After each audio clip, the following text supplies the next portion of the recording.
Problema ko noon, may ban rin na hindi ako pwedeng matanggap sa dating pinapangasiwaan ko. Effectively po, wala akong pwedeng pasukan ng trabaho for 1 year after leaving office. Kaya kung makikita po niyo ako namamalimos, sana hulugan naman po niyo ako ng kaunti. Gamit ang isang online job portal.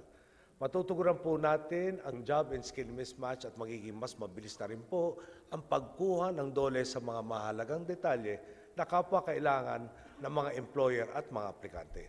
Buo ang aking paniniwala na mula sa 35 bayan na kalahok ngayon, may papatupad natin ang National Skills Registry sa lahat ng munisipalidad sa Pilipinas sa lalong madaling panahon.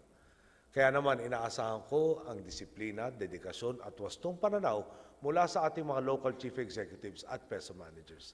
Nakasalalay sa inyo ang pagpapanatiling mabisa at buhay ang proyektong ito.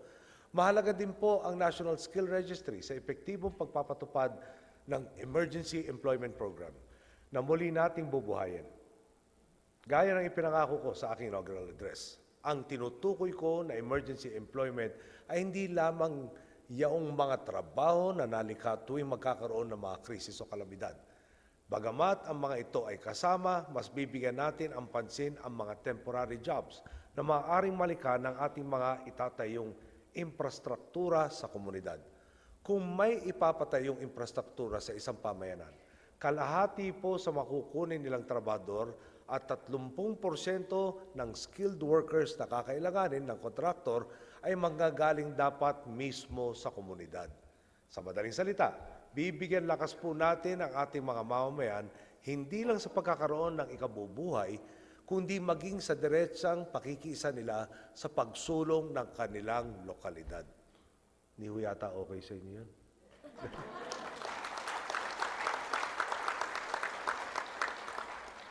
Subalit hindi po ito maisasakatuparan ng mahusay kung ang peso ay hindi makakatugon sa paghahanap ng mga manggagawang kailangan sa proyekto ng mga negosyante. Kaya po kailangan ang ibayong pagrehistro ng mga kakayahan ng mga naghahanap ng trabaho sa bawat isang lugar. Sa tulong ng PhilJobNet, ang natatanging job matching portal ng ating pamahalaan, mapapalawak ang pagbibigay ng impormasyon ukol sa mga bakanting trabaho sa mga industriya. Gayon din ang mga impormasyon sa mga taong nangangailangan ng trabaho sa amang sulok ng bansa. Upang masiguro po ang mahusay na implementasyon nito, inatasan ko ang DOLE na pamunuan ang pagbuo ng isang coordinative system na susubaybay sa pagpapalago nitong Emergency Employment Program. Naniniwala ako na ang paghubog sa tamang disiplina sa paggawa ay kailangan nating simulan sa mga bata habang sila'y nasa murang edad pa lamang.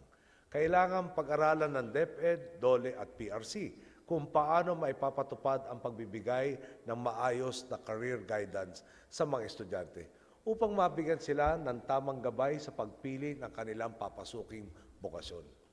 Sa pagtutulungan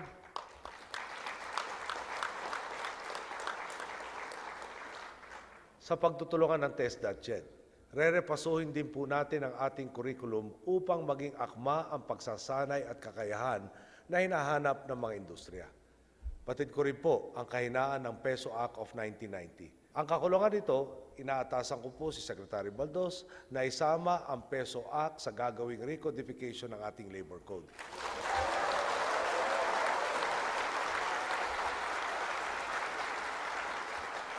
Isama rin po natin dito ang pagpapalakas sa mga munisipalidad na wala pang kakayahang bumuo ng kanilang sariling mga peso. Nananawagan din po ako sa pakikipag-ugnayan ng peso sa mga public-private partnership projects sa inyong munisipalidad.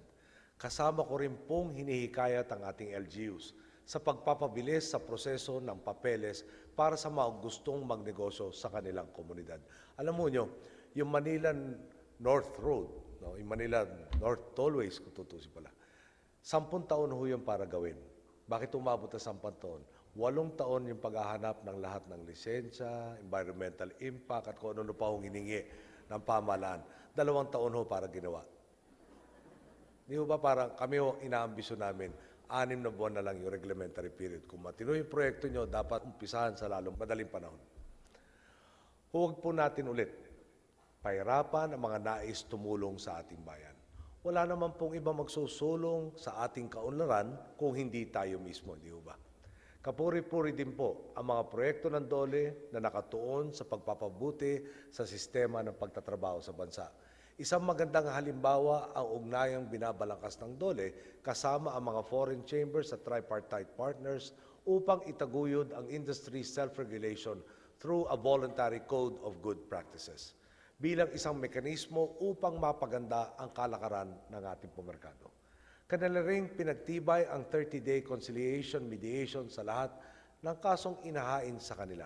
Layo ng reformang ito ang mabilis at tamang pagreresolba sa mga kasong inalalapit sa DOLE ng mga manggagawa.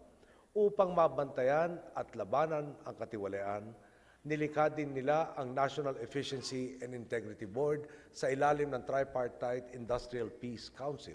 Sa tulong ng National Economic Development Authority at ng National Anti-Poverty Commission, kasalukuyan na din nilang sinusuri ang Labor-Based Employment Support Technology or LBEST upang lumikha ng mas marami pang proyekto na makakapagbigay ng trabaho sa ating mga kababayan. Mahalaga rin ang kanilang pagkilala sa papel ng mga negosyante sa pagtataguyod ng maayos na sistema. Hindi lamang sa pagpapalago ng kanilang industriya, kundi maging sa paghihikayat na pumasok ang mas marami pang negosyo sa ating bansa. Tiyak kung ang masiglang ugnayan sa pagitan ng mga namumuhunan at ng pamahalaan at ng manggagawa ay magbubunga ng mas maraming trabaho sa ating pong mga mamamayan.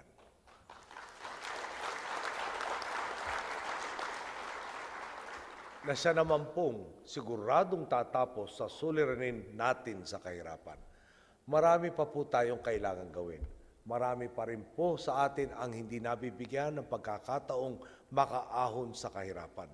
Sa kabila po ng pagdagsa ng maraming trabaho bunsod ng paglakas ng ating ekonomiya nitong mga huling buwan, kailangan po nating tanggapin na matagal pa po bago madama ng karamihan sa atin ang inaasam nilang ginhawa. Ginagawa po ng ating administrasyon ang lahat ng paraan upang mabilis po nating maabot ito. Kaya naman po kailangan nating pagtugmain ang ating sinisimulang reforma upang sama-sama nating makamit ang layuning makalikha ng trabaho dito sa ating bansa. Sa ating pagtutulungan,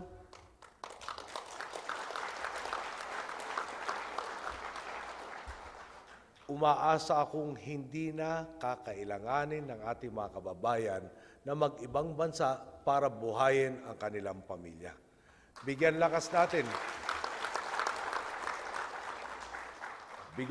natin ang ating mga kababayan na maiangat ang kanilang pamumuhay. Ang lakas ng isa ay lakas nating lahat. Hari naway ang tagumpay ng pagtitipon natin ngayon ay maging pinto tungo sa mas masaganang bukas na maipapamana natin sa mga susunod na salinlahi. Maraming salamat po. Mabuhay kayong lahat. Magandang hapon po. Thank you very much.